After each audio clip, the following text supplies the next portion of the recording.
ito ay rated SPG. Striktong patnubay at gabay ng magulang ang kailangan. Maaaring may masiselang tema, lengguwahe, karahasan, sexual, horror o droga na hindi angkop sa mga... Natuklasan nga ni Mayumi na buhay pa nga ang kanyang anak na si Emily, kaya naman nga patuloy pa rin nga siya sa paghahanap kung nasan nga ang kanyang tunay na anak.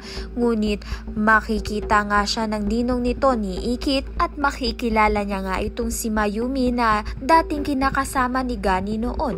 Kaya naman nga agad nga niyang pinaalam kay Ikit ang natuklasan niya na si Mayumi nga ang tunay na ina ni Ikit.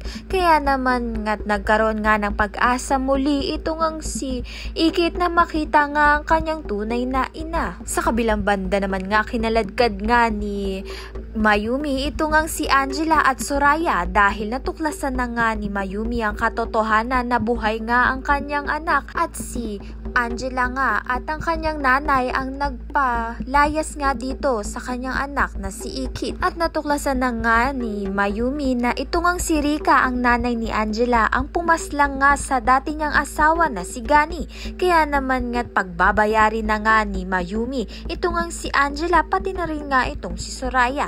Kaya naman nga yan at iba pa ang dapat nating pakaabangan. Maraming salamat sa iyong panonood.